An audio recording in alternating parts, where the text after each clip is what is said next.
Everyone remembers this is the moment Truman escapes, but look closer, it's not a release, it's a reveal. And here's the argument. The scene doesn't just end the story, it turns on Hollywood itself and predicts the world we now live in, where reality feels scripted and performance never ends. My goal is simple, to peel back this scene layer by layer until it stops playing like a movie and starts playing like a message.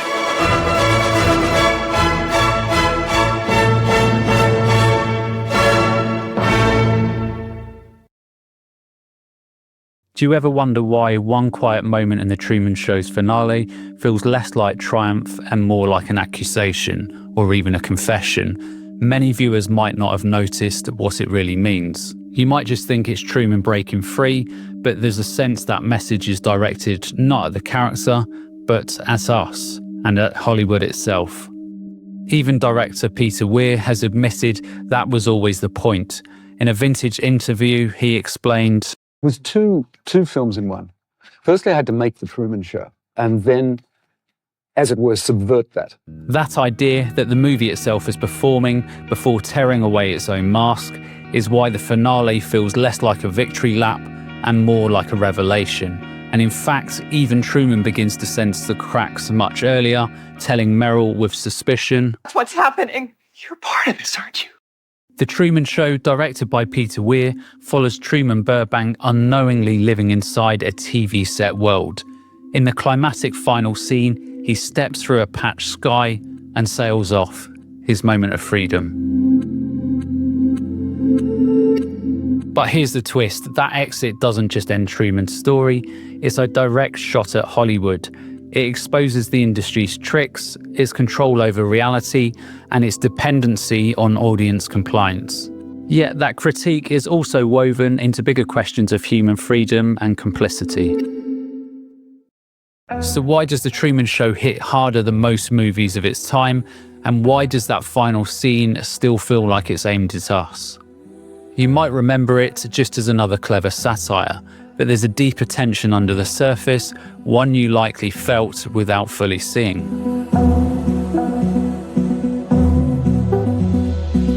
You probably haven't stopped to think, 1998 was already full of reality TV's rise.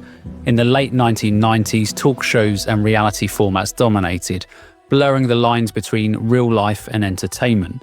The Truman Show premiered in that cultural moment.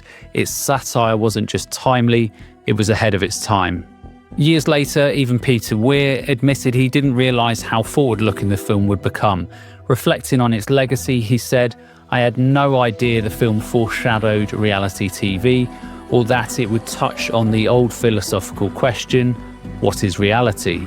And Jim Carrey's perspective showed why it worked so powerfully. As he put it in a Charlie Rose interview, to play the most famous person on the planet was a kind of a natural thing for me to step into, because I had all the feelings of paranoia and everything that go with it. In other words, Carrey wasn't just playing Truman, he was living him. And the film doubles down on this by giving Christof, the show's godlike creator, a line that could just as easily be Hollywood speaking directly to us. We accept the reality of the world with which we're presented. It's as simple as that. Of course, the film also draws from older traditions, philosophy, religion, even Plato's cave story, so its meaning is bigger than late 90s television. It looks like a warm-hearted comedy drama, but underneath it flips reality TV tropes and exposes the Hollywood God complex, portraying media creators literally building worlds. Peter Weir, known for exploring constructed realities, repeatedly asks, who controls your reality? His films like Dead Poets Society and Picnic at Hanging Rock also circle around constrained realities. That final moment isn't a fluke, it's the peak of his filmmaking worldview.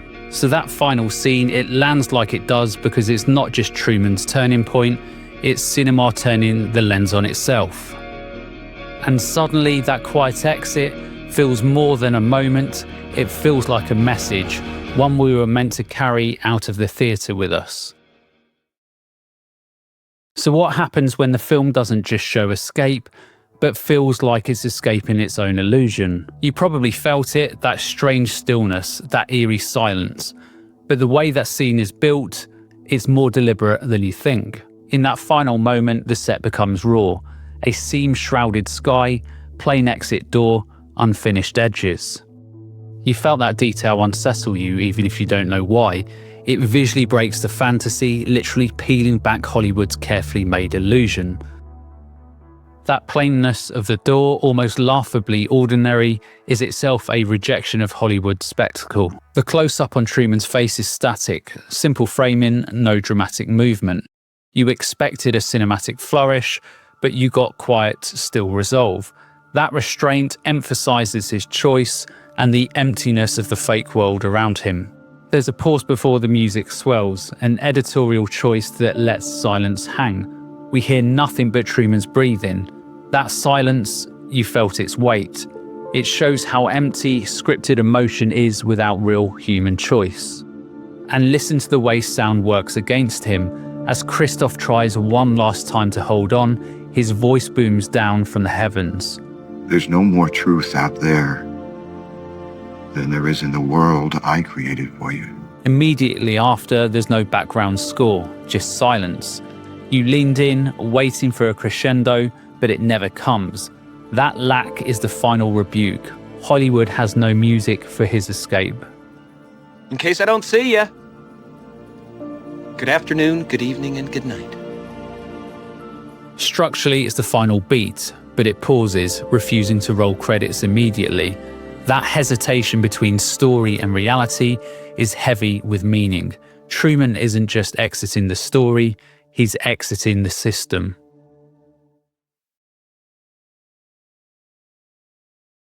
And this can all be simply boiled down to what we expect versus what we get versus what it means. What we expect in the scene is triumphant music, a swelling score, crowd reaction.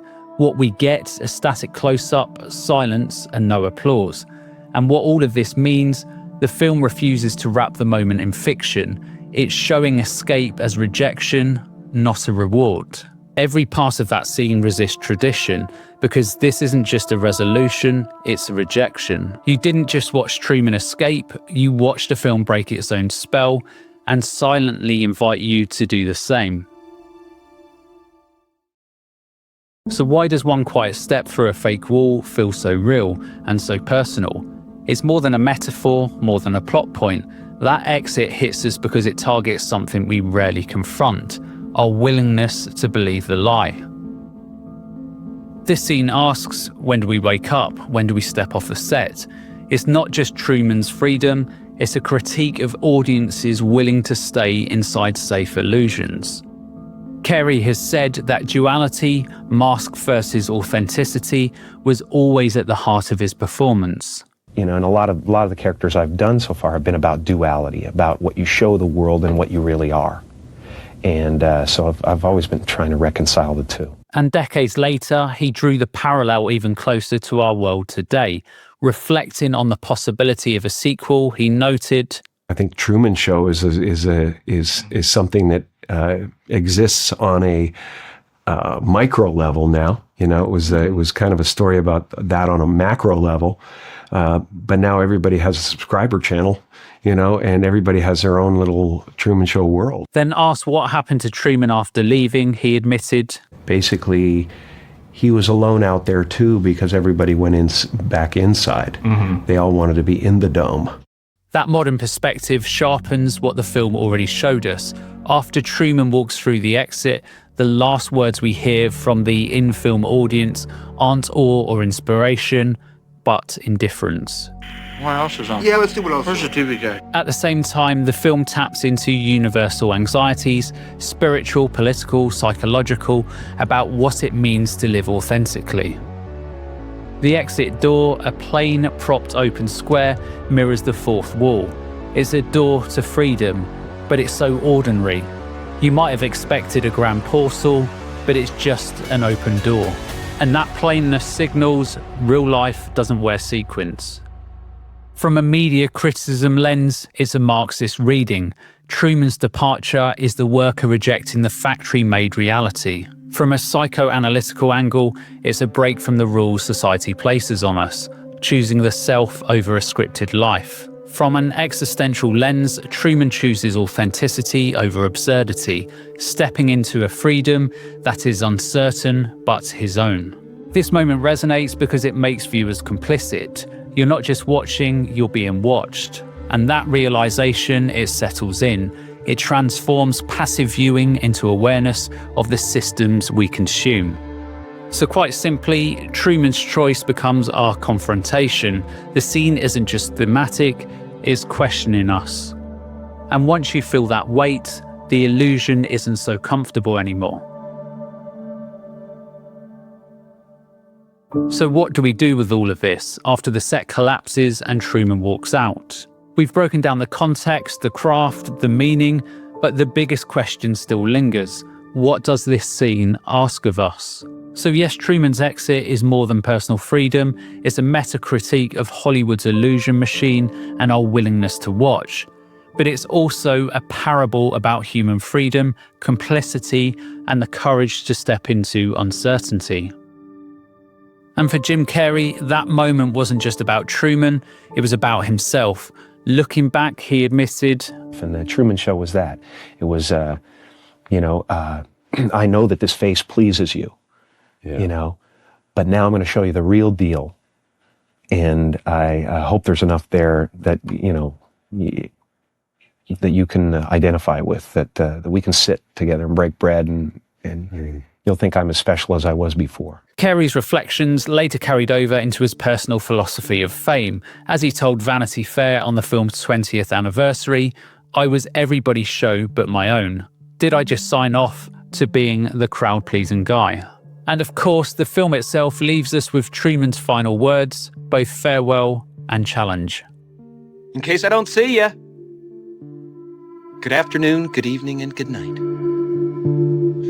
Now you can see why that simple shot stays with you longer than any explosive finale. The payoff is clear. This essay has pulled back the curtain and shown how art can dismantle its own machinery. And just imagine we looked at Hollywood's control through another scene, like the tight framing in Parasite or silence in Whiplash. Because once you start asking, you might not unsee the ways cinema shapes our perspective. In Stepping Off the Sky, Truman isn't just stepping into reality, he's asking us whether we dare do the same. The answer, of course, isn't simple, but this scene doesn't offer comfort, it offers a challenge. And now you've seen it, the next time a film tries to sell you fantasy, you might just notice the seams.